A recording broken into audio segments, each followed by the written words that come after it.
大家好，想話乜嘢留言俾我。今日要分享嘅粉菜話呢係紅豆冰，咁我相信都係香港特色啦嚇。咁有紅豆冰啊、椰子冰啊、菠蘿冰咁多冰，點解話紅豆冰呢？咁樣咁紅豆冰，我諗就最 common 啦。你好簡單嘅飯餐店咁，成日都係雞髀紅豆冰、西多士紅豆冰咁整杯紅豆冰嚟咁樣。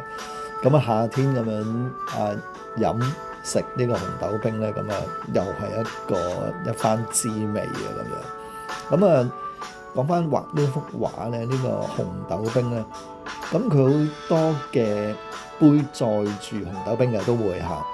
咁咧我就揀選咗一個咧，就比較一個典型啲嘅，即係又唔係好多嘅餐廳會用呢一種嘅杯。咁但係我覺得呢一種咁樣嘅杯咧，就最能夠表現出呢個紅豆冰嗰個美態咁樣嚇。咁你話普通個玻璃杯咁樣得唔得？都得，好多都係咁方便咁樣。咁反而呢一種咁嘅杯咧，啲餐廳又好似又高身一啲咁樣啦，靚就靚咁，但係就可能就擺放各樣冇咁方便咁樣。咁所以咧都唔係成日見到呢一種咁樣嘅懷舊嘅好似一個花樽嘅咁樣嘅杯載呢個紅豆冰咁樣嚇。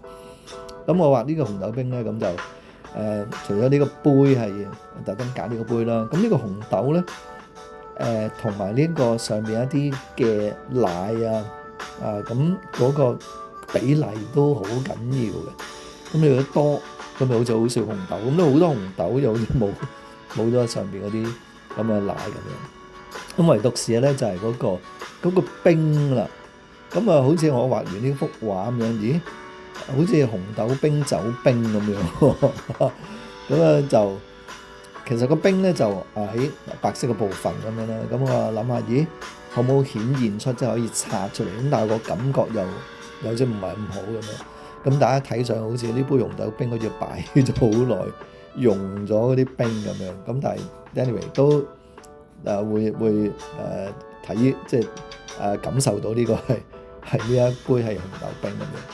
咁喺嗰個杯咧，因為杯身佢係玻璃透明嘅，咁我就用咗一個灰色咁樣做呢個玻璃咁樣。咁有諗過畫支桶、畫支羹咁樣，咁但係嗰個嘅成個嗰個造型畫出嚟咧，又好似唔係咁靚喎，咁所以我就放棄咗，畫支桶就唔畫嗰支羹咁樣。咁淨係畫咗呢一個佢嘅紅豆冰啦嚇。